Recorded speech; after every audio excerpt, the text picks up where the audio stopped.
Oh my gosh, that looks so good!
Alright, so here's the DJI RS3 Mini, and look how small this is. This is so cool. First of all, DJI is not sponsoring this video. They sent over the RS3 Mini for me to check out, and so we're gonna check it out. Now I'm here in Las Vegas attending CES, and I've been using the DJI RS3 Mini as well as my Sony a7S III, my Sony a7R5, and my Sony 24-70 G Master Lens Mark II. And this small gimbal is strong enough to support those setups. Now with gimbals, I mean, they're pretty much all the same. They have one function, and that's to help you film smooth shots. And so I'm just gonna keep this video really simple. I'll talk about the specs, but also I really wanna share what my personal user experience is like using this gimbal with my camera setups, especially at an event like CES.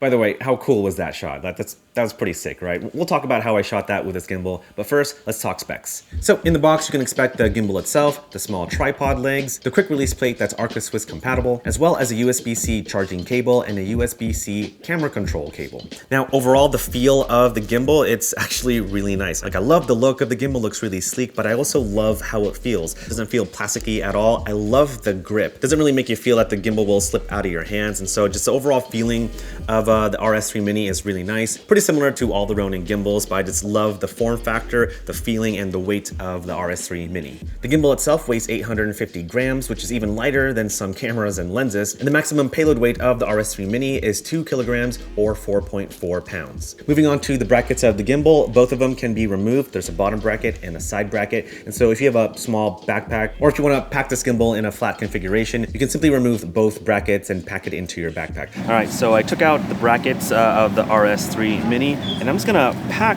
this gimbal right here on the top compartment of my backpack. Look at that. And this is the Nomadic Peter McKinnon 25L backpack. And of course, I'm gonna put my brackets and my small tripod, put it there.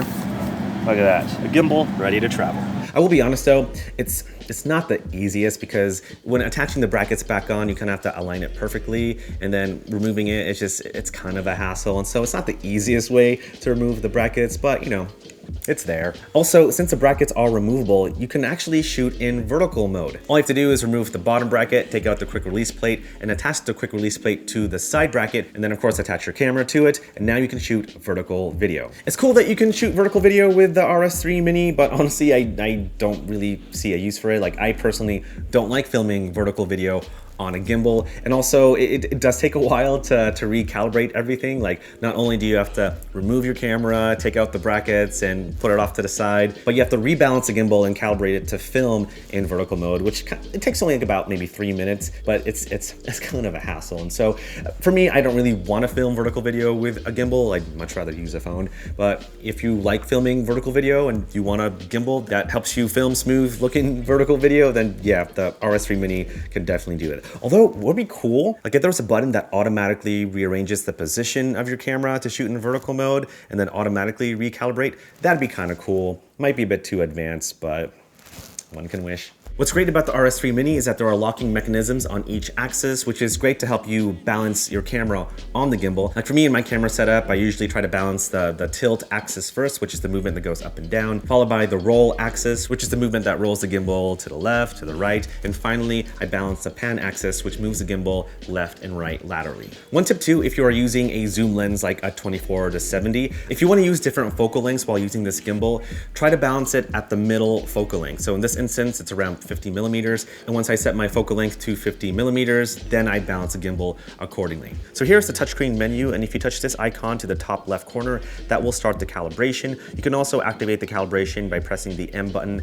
and the trigger button at the same time for about 4 to 5 seconds. But you can also use the touchscreen if you want. So if I tap on that, that's going to start the calibration. The gimbal will start jiggling just to determine how much strength to put in each motor. And after a short time, the calibration should be done. And then going back to the main menu, to the top right corner is an icon, and that kind of tells you if your gimbal is balanced. Right now it's green, so that means it's really balanced. But if I touch the gimbal a little bit, it's gonna turn red and it's gonna tell you that, hey, hold on, it's not balanced. But right now it's green, indicating that my gimbal is perfectly balanced. To the bottom left corner are the different modes that you can use with the gimbal. Modes like pan follow mode, you can do FPV mode. If you go all the way down, you can even set a custom mode if you want to, or the 3D roll, which gives you this rolling vertigo effect. I'll be honest, I'm not a big fan of that. And so the main modes that I use are pan follow and follow mode. And finally, the icon on the bottom right corner will determine the speed of the gimbal movement. And for the most part, I can leave it to medium. Like I feel pretty confident in moving the gimbal because I've done it for years. But if you want the gimbal to move a little bit smoother, if you don't have like the most steady hands, then I recommend going to the slow option. And if you're filming something like sports or live events, then maybe you might want to consider the fast movement option. And of course, you can customize the speed and select a value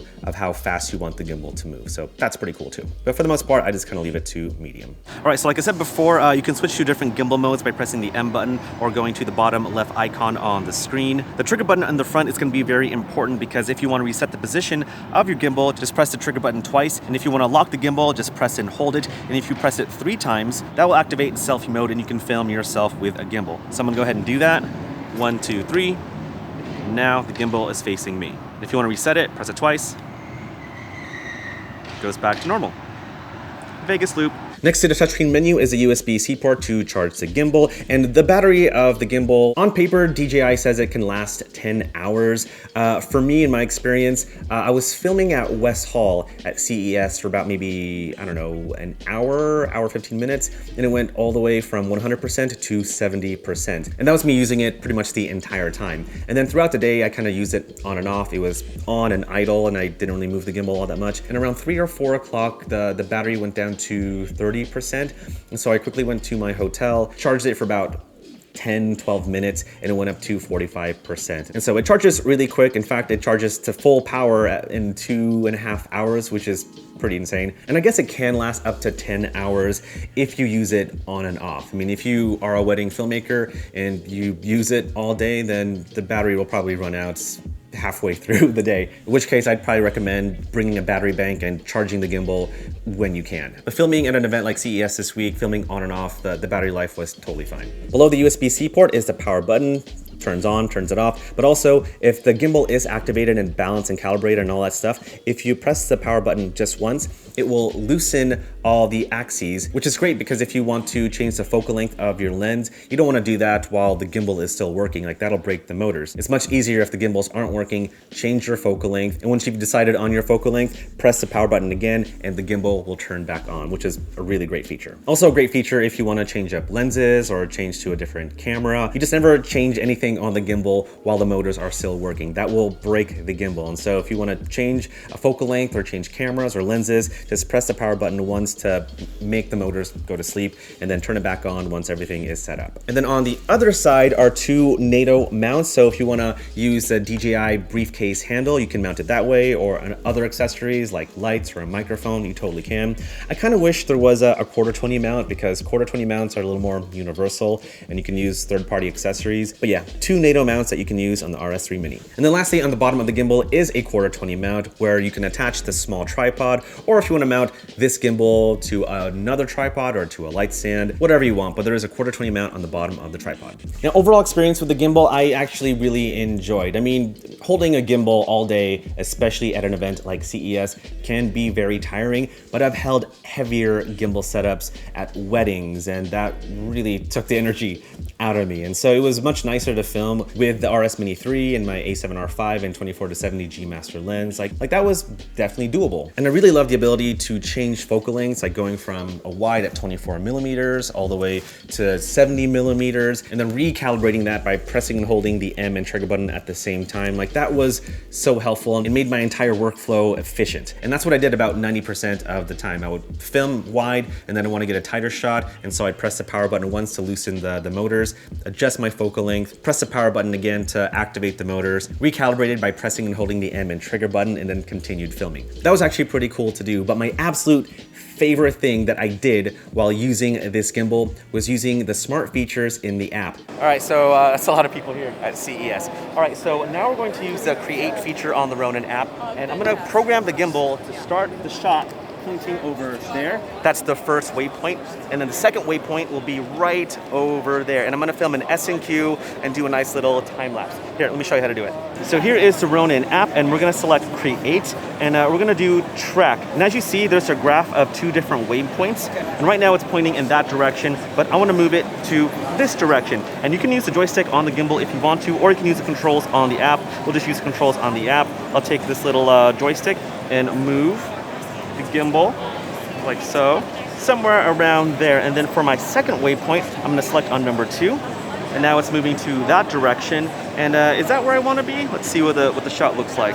Let's see. Let's maybe move it to the left a little bit, something like that. Okay, cool. Yeah. So that'll be my second position. So now I'm going to go back down to the app. I'm going to determine how long that movement is going to be. Right here it says the movement duration is 15 seconds.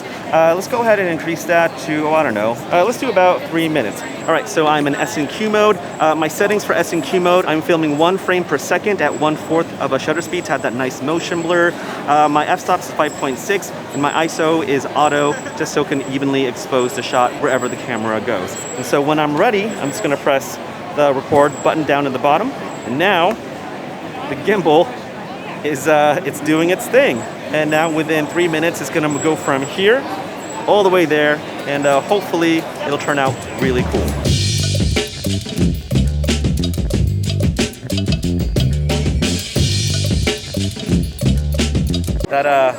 That was really easy to do. So overall, I really enjoyed the gimbal. I mean, in many ways, it's kind of a boring gimbal because it does what gimbals do. It helps you film smooth shots.